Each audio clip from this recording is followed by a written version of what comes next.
প্রথমেই আজকে আপনারা জানেন যে হাইকোর্টে একটি ভুয়া রিট বলা যায়, সেই রিট দিয়ে আমাকে মেয়র পদে শপথ গ্রহণ করানোর থেকে বাধাগ্রস্ত করানোর একটা অপচেষ্টা করা হয়েছিল সরকারের পক্ষ থেকে।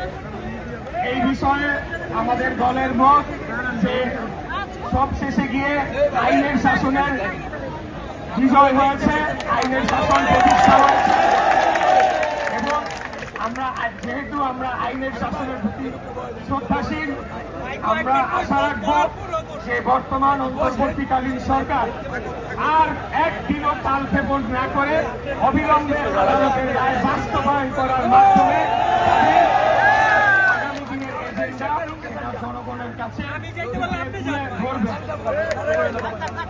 আমাদের নির্দেশনা এরকম যে আজকে যেহেতু আমরা রায়টি পেয়েছি, আমরা এটি নিয়ে কাজ চলছে।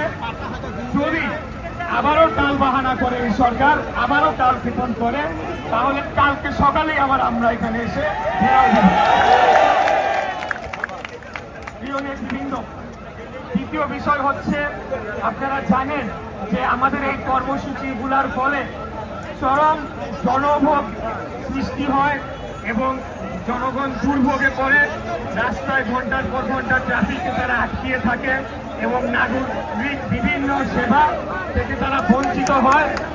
এই যে ঘটনাটি ঘটে, সেটার জন্য আমাদের নেতা এবং আমরা দুজনেই ঢাকার সাধারণ জনগণের কাছে আমরা আন্তরিকভাবে ক্ষমা প্রার্থনা করছি। ওয়ালটন আবারও মিলিনিয়ার অফারে ওয়ালটন ফ্রিজ কিনে আপনিও হয়ে যেতে পারেন মিলিয়নিয়ার।